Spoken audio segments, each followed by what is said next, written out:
जीवन में राग द्वेष न रह जाए। बड़ा खतरनाक है ये राग द्वेष। अगर किसी से राग है, बड़ा सूक्ष्म होता है राग का धागा, और वो जब हमारे ऊपर संकट आएगी, विपत्ति आएगी, या तो वो धागा दिखाई देता कि अभी वो है ना। द्रौपदी जी को पहले श्री कृष्ण याद नहीं आए, 5 महारथी पति है अतिरथी, वो याद आए, फिर भीष्मादि याद आए, फिर अपनी भुजाओं का बल, फिर दांतों का बल, और जब निर्बल अब महाबल। सुनेरी मैंने निर्बल के बल राम, महाबल प्रभु श्री कृष्ण का तब जागृत हुआ। ये राग बहुत खतरनाक है, किसी से राग न कर। यही राग जब प्रियालाल के चरणों में अर्पित हो जाता है तो अनुराग कहलाता है। जब शरीर भोग, शरीर संबंधी, यही बहुत फंसाव वाला जन्म मरण चक्र का मूल यही राग है। जब इसमें बाधा पड़ती तो द्वेष हो जाता है। द्वेष बहुत खतरनाक। भजन कर रहे हैं, कई वर्ष पहले किसी ने कुछ कहा, याद आ गया और जलने लगा हृदय। उसकी पूरी सामने झांकी है,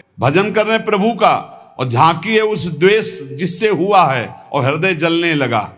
या कभी वो सामने पड़ गया तो देखकर जल। द्वेष ना होने पावे, अजात शत्रु ते सदा।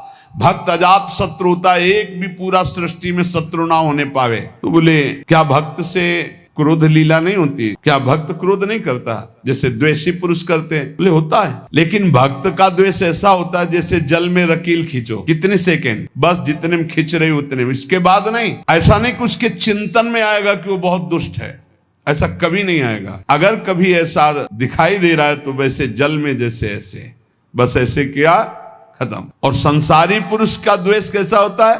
पत्थर की रकील खींच दो तो बनी की बनी, और वो जल की रकील, जल में ऐसे रकील खींचो, 1 सेकेंड में खत्म। ऐसे भक्त का आवेश होता है, कोई धर्म विरुद्ध या इष्ट विरुद्ध या ऐसा, तो एकदम वो आवेश दिखाई देगा, लेकिन उसी क्षण वो तत्काल बिल्कुल द्वेष, किंचन मात्र नहीं, किंचन मात्र मंगल की भावना नहीं। अगर राग द्वेष है तो फिर वो भक्त कैसा? जीवन में राग द्वेष न रहने पावे, किसी से राग नहीं, किसी से द्वेष नहीं, और किसी भी भोग के प्रति ऐसी प्रचंड ममता कामना ना हो कि प्रियालाल का विस्मरण हो जाए। प्रियालाल का स्मरण करते हुए धर्मयुक्त भोग को जीवन यापन के लिए स्वीकार किया गया है। प्रियालाल का स्मरण चल रहा है और शास्त्र सम्मत धर्मयुक्त भोग है जीवन यापन के लिए, लेकिन शास्त्र विरुद्ध प्रियालाल का विस्मरण करा दे ऐसा भोग भक्तजन स्वीकार नहीं करते, और जो स्वीकार करते हैं वो भक्त नहीं होते। राग द्वेष भक्त के जीवन में नहीं होता, और ऐसी भोग कामना नहीं होती जो भगवत विस्मरण करा दे या शास्त्र विरुद्ध हो। अगर शास्त्र विरुद्ध और भगवत विस्मरण कराने वाली भोग वासना, वो फिर अभी भक्ति रंग नहीं लाई। तीसरा, भजन करते हुए इसी 8वें पंक्ति में 3 बातें। पहला राग द्वेष, दूसरा भोग ममता कामना का जो विषय है वो इष्ट चिंतन और धर्म शास्त्र सम्मत, तीसरा मद अभिमान नहीं आना चाहिए। भक्ति में भी अभिमान जागृत हो जाता है, सामने वाला ऐसा है, सामने वाला ऐसा है, जहां पर दोष दर्शन होने लगे वहां जान लेना अभिमान आ गया है। बिना गुणाभिमान हुए दूसरे में दोष दर्शन नहीं हो सकता। अभिमान की पहचान दूसरों में दोष दर्शन, अपने में गुण का भाव, गुण का आरोप, अपने में गुण का अभिमान, दूसरे में दोष दर्शन, ये पतन का लक्षण है, सिर्फ पतन का लक्षण। ऐसा हो जाए तो प्रभु के सामने चिल्ला के रो, बचा लो प्रभु बचाओ, अभिमान आ गया। भगवान को अभिमान बिल्कुल पसंद नहीं है। दैन्यता से भगवान प्यार करते हैं और अभिमान से भगवान रोष करते हैं। सुनहु राम कर सहज स्वभाव, जन अभिमान ना राखें काऊ। अभिमान आ गया तो कोई होगी बहुत बड़ी विचित्र भयावनी लीला, इसलिए बचो। जहां अभिमान आवे तो रो प्रभु से, प्रभु दूर कर दो। भयावनी लीला करते हैं फिर वो जब अभिमान आ जाता है। देखो कैसी देवर्षि नारद जी के साथ की, कैसे गरुण जी परेशान हो गए। भक्त के हृदय में कभी अभिमान नहीं आना चाहिए। अभिमान की पहचान दूसरों में दोष दर्शन, अपने में गुण का आरोप। इसी 8वें सूत्र में चौथा, चाहे जो कुछ नष्ट हो जाए कभी शोक विषाद नहीं करना, रोना नहीं। भक्त है, परिवार का कोई पधार गया है तो कीर्तन कर रहा है, वो रोएगा नहीं। ये रोना केवल मोह ममता का क्षेत्र है और नहीं रोना चाहिए। जब अब गीता जी का पीछे व्याख्या चल रही थी तो जो रोज सुनते हैं उनको याद होगा, रोने वाले के आंसू और नाक लार सब उस जीवात्मा को पीना पड़ता है जो पधार गया है। कभी नहीं रोना चाहिए, उस समय नाम कीर्तन करना चाहिए, भगवत यश गुणगान करना चाहिए, उस जीवात्मा के मंगल के लिए भगवान का नाम जप करके देना चाहिए, रोना नहीं। कुछ भी नष्ट हो जाए, कोई भी मर जाए, शोक विषाद नहीं करना, रोना नहीं। ये भक्ति के मार्ग का विषय है। मंजीरा उठाओ, सब मिलके कीर्तन करो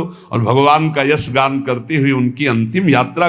भक्तों की तो मृत्यु भी महोत्सव होती है। संसारी लोगों के लिए छाती पीटते हैं लोग, उनके मरे हुए व्यक्ति की छाती में नहीं, ऐसे पीटते हैं, वैसे पीटते हैं। और जब वो पीट के रो रहे हो घर वाले, तब पूछना कि तुम क्यों रो रहे हो, तब असलियत पता चलती है। वो रो नहीं रहा उसके लिए कि इसलिए रो रहा है, वो अपने लिए रो रहा है कि हम जो चाहा अपने लिए, बस अपनी कामना की पूर्ति के लिए। भक्त को कभी ऐसा नहीं करना। कोई पधार गया बहुत गंभीर, कोई रोए तो डांट देना चाहिए, चुप शांत नहीं रोना। उस जीव को क्यों अब कष्ट देना।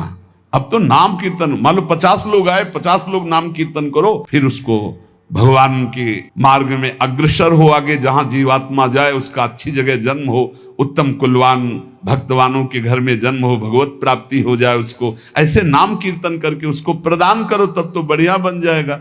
ये सब बैठे बैठे वो इधर उधर की बातें उच्चारण करके रोना, ये सब कुछ भी नष्ट हो जाए। भक्त के आंसू सिर्फ भगवान के लिए गिरते, ध्यान रखना। भक्त की आंसू रूपी धरोहर सिर्फ भगवान के लिए काट दिया जाए तो भी आंसू नहीं गिरेंगे। भगवान के लिए ही आंसू गिरने चाहिए। शोक विषाद नहीं होना चाहिए। कुछ भी नष्ट हो जाए, क्यों नहीं होना चाहिए। हमारी तो सब जीवन था, ये नष्ट हो गया।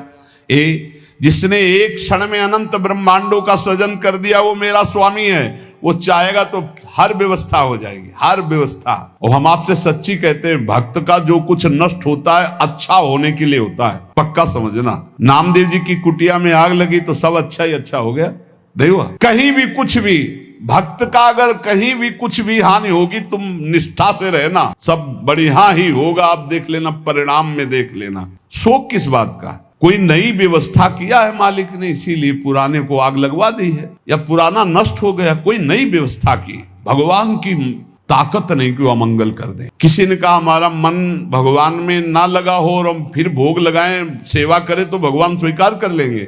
कहा वो बड़े कृपालु हैं। अरे पूरे समय मन नहीं लगा, लेकिन आपने कहीं ना कहीं मन में तो ये बनाया था कि भगवान को हम भोग लगा ले जा रहे हैं। इतनी भी ना तो श्रद्धा थी पाई भर, ना कोई भगवान से अपनापन था। स्तनों में जहर लगाया था भगवान को मारने के लिए, और भगवान ने फल दिया यशोदा मैया को जो मिलता है। ऐसे तो हमारे कृपालु भगवान है। तुम दूध का भोग लगाने सही में जा रहे हो, अब मन लगे चाहे न लगे तुम्हें फल तो मिलेगा ही। ये संशय मत करो, हमारे भगवान पर बड़े कृपालु हैं। शोक विषाद का विषय भक्त का नहीं होता। किसी के मर जाने पर, या किसी के नष्ट हो जाने पर, या किसी के छूट जाने पर। अमुक ने हमको छोड़ दिया, बड़ी कृपा की, क्यों। अब हमारा सहयोगी मित्र कौन होगा, भगवान। पक्का समझो, अगर हम किसी से अपनापन करते हैं तो सिर्फ भगवान के भाव से करते हैं। मेरे प्रभु आप इस हृदय मंदिर में बैठे, इसलिए मैं आप, बस और कोई संबंध नहीं, केवल एकमात्र प्रभु ही वही है। उसी रूप कितने हैं, लेकिन स्वरूप एक ही है। सब में वही हमारे युगल सरकार विराजमान है। और इसमें 5वीं बात, 8वें सूत्र में 5वीं बात, कभी भय और संदेह न करना। कभी भय न करना, किसी की किसी भी तरह से प्रतिकूलता देने पर डरो मत, तुम्हारे रक्षक भगवान हैं। बोले हमारी तो प्रिया जो है नील कमल हाथ में लिए हुए हैं, अब ना तो तलवार है न गदा है, कैसे रक्षा करेंगे। तो जो ये सब बड़े बड़े दिव्यास्त्र हैं, जो जानने वाले हैं, तो 19 चरण चिन्ह प्रिया और लाल 19 चरण चिन्ह। ये चरण चिन्ह अपने भक्त जनों की रक्षा के लिए, इन्हीं में सुदर्शन चक्र, इन्हीं में कौमोदकी गदा, इन्हीं में सब कुछ विराजमान है। भक्त की रक्षा के लिए प्यारी जी के चरण चिन्ह बलवान। वृंदावन दास चाचा जी ने बड़ी महिमा चरण चिन्हों की वर्णन की, कभी अवसर आएगा तो सुनाएंगे। हमें भय नहीं करना और हमें संदेह नहीं करना, पता नहीं भगवान ऐसा करे कि ना करे, पता नहीं प्रिया जो आगे ऐसा संभाले कि ना संभाले। भजन तो करते हैं, पता नहीं भगवत प्राप्ति होगी कि नहीं। अरे इधर भोग भी नहीं भोग रहे हो, इधर भजन भी कर रहे हो, प्रियालाल मिले कि ना मिले, पता नहीं ये भजन सही है कि नहीं सही, इस मंत्र से काम होगा कि नहीं होगा, ये जो नाम कह रहे राधा नाम, इस नाम से होगा कि नहीं होगा। संदेह न करे, संशय न करे। देखो राधा नाम तो वृंदावन में व्याप्त है और हमारे रस ग्रंथों में व्याप्त है। संदेह शब्द नहीं होना चाहिए उपासना में। जो गुरु ने उपासना दी उसमें संदेह नहीं होना चाहिए। और 5वां, इस 8वें सूत्र में 5वां, असूया दूसरों के गुणों में दोष देखना, चुगली करना और ईर्ष्या, इनसे बहुत दूर रहना चाहिए उपासक को। ईर्ष्या बहुत बुरी है, ईर्ष्या बहुत बुरी है, मतलब ये जलाती रहती है हृदय में, ये बहुत बड़ी आग है। एक जिससे ईर्ष्या, उसको प्रणाम करो, उससे नष्ट हो जाएगी। इसके नष्ट करने का उपाय एक ही है, जिससे ईर्ष्या उसको बार बार प्रणाम करो, बार बार। और वो तुम्हें कितना भी कड़वा बोले, तुम बुरा मत मानना, तो तुम्हारी ईर्ष्या नष्ट हो जाएगी। नहीं, ईर्ष्या बेमतलब जलाती रहती है। और किसी के गुणों में दोष ना देखे, किसी की चुगली ना करे। सुनो, ऐसे से ऐसा कुछ लोगों का स्वभाव होता है, उनका भोजन ही नहीं पचेगा जब तक दो चार की बुराई नहीं कर लेंगे। सुना तुमने? ऐसे से ऐसा, ऐसे नहीं, हमने तो नहीं। अरे मतलब ऐसे गूढ़ विषय की चर्चा मानो ब्रह्म साक्षात्कार करा देंगे। ऐसे लोगों से बचना चाहिए जो दूसरों की निंदा चुगली करते हैं। निंदा चुगली करने वालों को ऐसा लगता है जैसे चक्रवर्ती सम्राट पद में बैठाल दिए जाएंगे, जब दो चार उनको मिल जाए सुनने वाले। फिर जैसे कोई भगवत प्रेमी महात्मा खूब सरस भगवान की चर्चा करे, ऐसे ये द्वेषी जन होते हैं। ये निंदा बहुत संभाल संभाल करके, कहीं भी चूक ना होने पावे, पूरी निंदा। तो ऐसे लोगों से बचे। चुगली करना, दूसरे के गुणों में दोष देखना और ईर्ष्या करना। भगवदानंद का जो तारतम्य वर्णन करते हैं शास्त्र हमारे, पहली बात तो ये कहते हैं कि कोई भी कुछ भी करता है तो अपने सुख के लिए करता है। हमें सुख प्राप्त हो इसलिए, वो किसी और के लिए नहीं करता। उपनिषद अर्थात वेद ऐसा कहते हैं, यहाँ परस्पर जो प्रीति है वो अपने सुख के लिए है, कोई किसी के सुख के लिए प्यार नहीं करता। जैसे अगर पत्नी पति से प्रीति करती है तो अपने सुख के प्रयोजन से करती है, पति के सुख का लक्ष्य नहीं होता। वो पति को प्यार करती है तो अपने सुख के लिए करती है। यदि पति पत्नी से प्यार करता है तो वो अपने सुख के लिए करता है। जहां अपने सुख में बाधा हुई वहां कोई प्यार दिखाई नहीं देगा। अपने सुख के लिए ही सब जीव प्यार करते हैं, सब क्रियाएं करते हैं, सब विचर रहे हैं केवल अपने सुख के लिए। इसी तरह से जो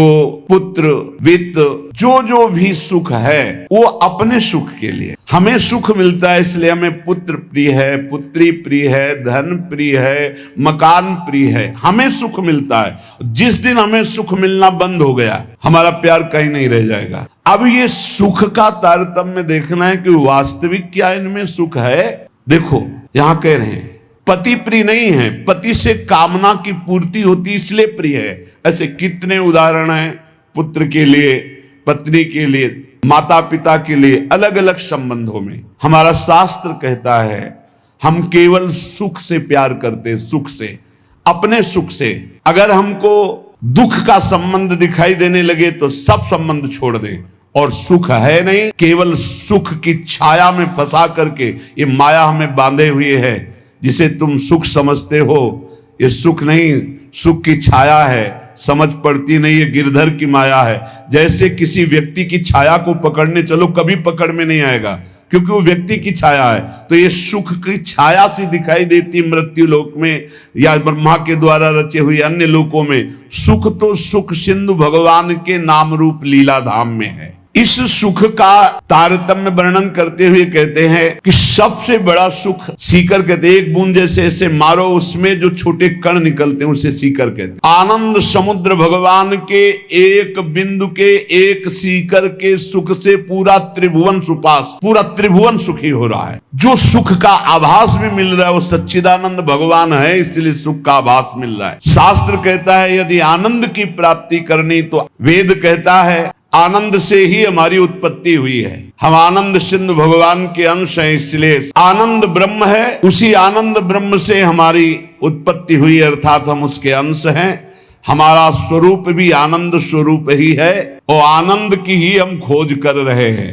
आनंद के लिए ही हम कर्म कर रहे हैं, आनंद के लिए ही हमारा जीवन है। पर हम आनंद में प्रविष्ट होना नहीं जाने कि आनंद है कौन सा। हम समझते हैं शरीर में आनंद है, पुरुष शरीर में, स्त्री शरीर में, अमुक धन में, अमुक भोग में, अमुक क्रिया में। आज तक किसी को आनंद नहीं, ग्लानि और पश्चाताप प्राप्त हुआ। परमात्मा है, योगी जन जिसे परमात्मा कहते, ज्ञानी जन जिसे ब्रह्म कहते हैं, भक्त जन जिन्हें भगवान कहते हैं, प्रेमी जन जिन्हें लाडले कहते हैं, वो आनंद स्वरूप है, वो सुख समुद्र है। भयग्रस्त प्राणी जब तक इनकी शरण में नहीं आएगा तब तक कुछ भी कर ले वो आनंद को प्राप्त नहीं हो सकता। हमारा सब जगने से लेकर सोने तक और बाल्यावस्था से लेकर के वृद्धावस्था तक और जन्मने से लेकर मरने तक एक ही चेष्टा है कि मुझे आनंद मिल जाए, क्योंकि हम आनंद के अंश है, आनंद की खोज कर रहे हैं। वो परमात्मा स्वयं रूप तत्व रूप है, पूर्ण रस स्वरूप है, और जो इस रस स्वरूप परमात्मा को जान लेता है वो ब्रह्मानंद में डूब जाता है, वो आनंदमय हो जाता है। हम आनंद की खोज कर रहे हैं भोगों में। वो वेद शास्त्र पुराण ऋषि मुनि क्या कह रहे हैं कि आनंद स्वरूप परमात्मा है, और जो उस परमात्मा रस स्वरूप परमात्मा का अनुभव कर लेता है, जान लेता है, वही आनंद को प्राप्त होता है। देखो, आनंद का तारतम्य बतलाते हुए श्रुति कहती है, इस मृत्यु लोक में युवा अवस्था हो, जवान शरीर हो, श्रेष्ठ आचरण हो, वैदिक सिद्धांतों को जानने वाला हो, अपने इंद्रियों के शासन में कुशल हो, सफल कर्मण्यता हो, शरीर में कोई रोग न हो, बड़ा सुंदर हो, बलवान हो, खूब सुदृढ़ शरीर हो, धन संपत्ति हो, मनमानी भोगानंद प्राप्त करने के लिए सुंदर हर वस्तु उसके पास हो, सुंदर स्त्री, वैभव, हर सब कुछ। इसे कहते हैं एक मानुषानंद, मृत्यु लोक का। सुनते जाना, इसे कहते हैं मानुषानंद। और जब कोई उत्तम कर्म करता है, शुभ कर्म करता है, तो उत्तम कर्म करके वो गंधर्व योनि को प्राप्त होता है, उसको मनुष्य गंधर्व कहते हैं।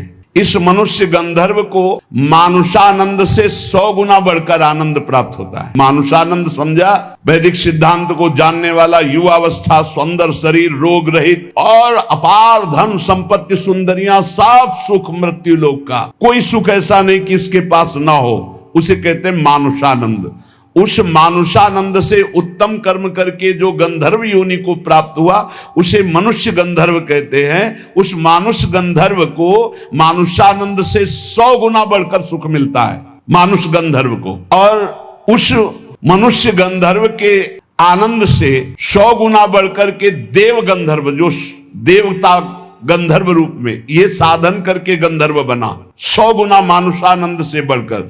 और उस मनुष्य गंधर्व से देव गंधर्व को 100 गुना बढ़ करके ये देव जाति स्वयं प्रकट हुए गंधर्व योनि में। इस आनंद का 100 गुना आनंद बढ़ करके पितृलोक में जो वास करते हैं, पितरों को, उनसे 100 गुना आनंद जो स्मृति शास्त्रोक्त कर्मों का आचरण करके, यज्ञ आदि करके उसके फलस्वरूप देवता बने, उन्हें अजानज देवता कहते हैं। पितरों से 100 गुना आनंद बढ़ करके अजानज देवता को प्राप्त होता है। अजानज देवता से बढ़कर 100 गुना देवताओं को आनंद प्राप्त होता है, जो देव योनि में सीधे प्रकट हुए हैं। इनका 100 गुना आनंद बढ़ करके वसु को प्राप्त होता है। देवताओं से भी 100 गुना बढ़कर आनंद वसु को, वसु से भी 100 गुना आदित्यों को, नित्य देवता।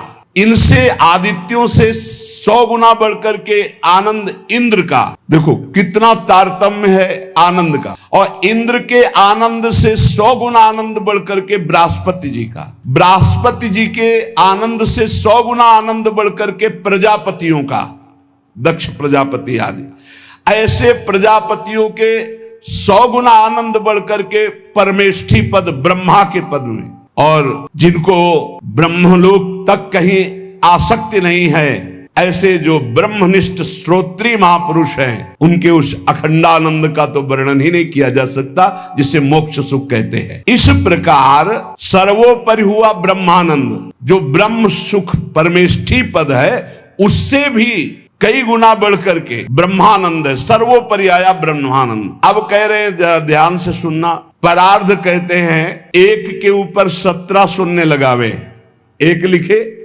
और 17 शून्य लगावे तो जो संख्या बनती है उसे परार्ध कहते हैं। अगर ब्रह्मानंद में 1 और 17 शून्य लिख करके गुणा किया जाए, मानुषानंद से 100 गुना 100 गुना 100 गुना 100 गुना ऐसे बढ़ते आए, तो सबसे बड़ा सुख हुआ परमेष्ठी पद ब्रह्मा का। और ब्रह्मा से अनंत गुना बढ़कर सुख हुआ ब्रह्मानंद, मोक्ष सुख। और उसमें परार्ध गुणीकृत 1 लिख करके 17 शून्य लगा करके ब्रह्मानंद में गुणा किया जाए तो प्रिया प्रीतम के प्रेम रस के आगे वो कुछ नहीं है। कह रहे हैं परमाणु तुलामपि, परमाणु बहुत छोटी वस्तु होती।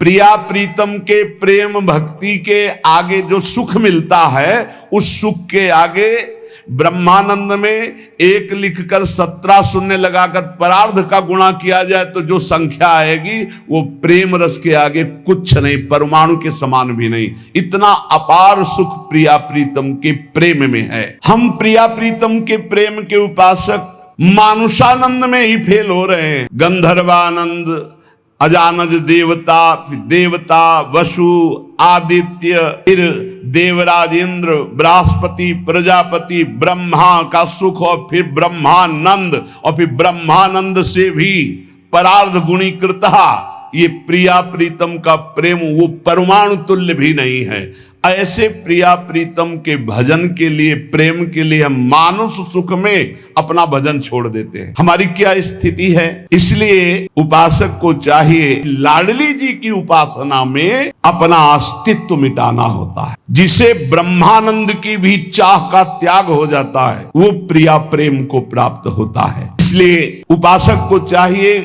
कि पहले अपना लक्ष्य दृढ़ करे। जीवन का चरम और परम लक्ष्य एकमात्र भगवत प्रेम, भगवान की प्राप्ति। ध्यान दीजिए, प्रियालाल की उपासना में सबसे पहले उपासक को दृढ़ निश्चय करना है। आशा बंधा, दृढ़ आशा, इसी जन्म में मुझे प्रियालाल का प्रेम प्राप्त होगा, इसी जन्म में हम प्रियालाल को प्राप्त होंगे, पक्का। बुद्धि केवल प्रियालाल के विषय में ही विचार करे। जीवन भर हमारा एक ही कार्य है साधना का, प्रियालाल में मन लगाना है, प्रियालाल में बुद्धि लगानी। बुद्धि का काम है निश्चय करना, मन का काम है संकल्प विकल्प करना। अब निश्चय तो हमारा दृढ़ हो गया कि प्रियालाल ही हमारे हैं, निश्चय हो गया कि सुख है प्रियालाल में, बस ये झूठे संसार में नहीं। अब संकल्प विकल्प करने वाले मन को रूप के प्रियालाल के नाम में, रूप में, लीला में, धाम में लगाना है। श्री भगवत ऋषि जी महाराज कह रहे हैं, बड़ी ऊंची स्थिति की बात कह रहे हैं। ये तभी होती जब हमारा मन और बुद्धि का निश्चय केवल श्यामा श्याम में है। ये गुरु शिष्य का संबंध प्रियालाल से संबंध दृढ़ होने के लिए है। वही श्यामा श्याम अपने स्वरूप का प्रकाश करने के लिए, प्रेम का प्रकाश करने के लिए, मार्ग का ज्ञान कराने के लिए गुरु रूप में विराजमान होते हैं, और कोई दूसरा नहीं। गुरु गोविंद न भेद कराए। लेकिन ये बाहरी व्यवहार का क्षेत्र नहीं गुरु शिष्य का, ये शुद्ध परमार्थ का संबंध है। इसमें लौकिकता की गंध भी नहीं है। इसीलिए कह रहे हैं, भगवत ऋषि जी कह रहे हैं, हम किसी और के न शिष्य हैं और न किसी के गुरु हैं। हम देहाभिमानी गुरु चेला नहीं है। चेला काहू के नहीं, गुरु काहू के ना है। ये देहमानी संबंध नहीं है। आध्यात्मिक संबंध का आधार है गुरु भाव। ये देह भाव वाला संबंध नहीं कि जैसे भाई बहन और रिश्ते नाते ऐसे गुरु भी बना लिए। ये सिर्फ अध्यात्म का संबंध है। प्रायः देह भाव में ही स्थित होकर के देह भाव को ही गुरु मान लिया जाता है। नहीं, ये देह भाव का नाश करने के लिए संबंध गुरु शिष्य का, देह भाव को पुष्ट करने के लिए नहीं, नष्ट करने के लिए है। अपने देह की उपेक्षा करके गुरु को सच्चिदानंद के स्वरूप में स्वीकार करना परमार्थ का स्वरूप है। गुरुर् ब्रह्मा गुरुर् विष्णु गुरुर्देव महेश्वरा, गुरु साक्षात परब्रह्म तस्मै श्री गुरुवे नमः।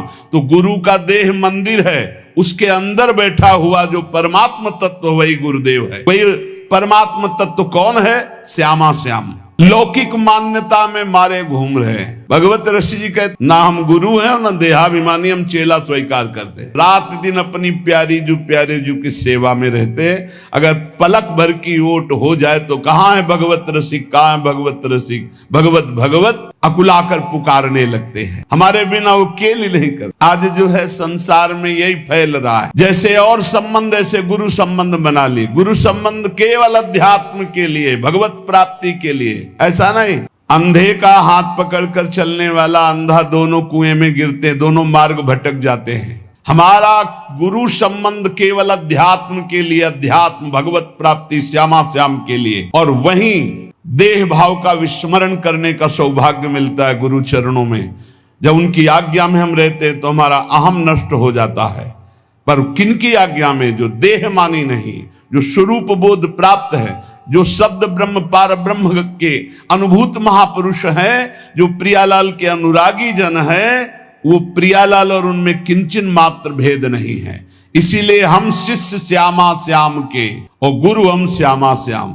कितनी ऊंची स्थिति। भगवत रसिक जी कह रहे हैं हम शिष्य हैं श्यामा कुंज बिहारी के और हम गुरु भी हैं श्यामा श्याम के। ये श्यामा श्याम के गुरु हैं। इसको अगर हम व्यवहार धारा में देखते हैं तो अगर कोई सामने शिष्य भाव से बैठा है तो प्रभु ही तो है और कोई दूसरा थोड़ी है। यहाँ प्रभु है तो सामने भी प्रभु है। व्यवहार देश और नवनिवृत्त निकुंज देश में सखी जो आज्ञा करती है वही प्रिया प्रीतम। कैसी आज्ञा? सखियन के उर ऐसी आई, उनके हृदय में आई कि चलो ब्याह विनोद रचे सुख, तो ब्याह के लिए तैयार हो गई हो। चलो हिंडोला पड़ा हुआ है, सरकार पधारो, झूलो झूल ले। जैसा सखी आदेश करती वैसे प्रिया प्रीतम की जैसी रुचि वैसे सखी की इच्छा। सखी स्वरूप से जैसी आज्ञा करते श्यामा कुंज बिहारी वैसे ही करते जैसा निर्देश देती सहचरी।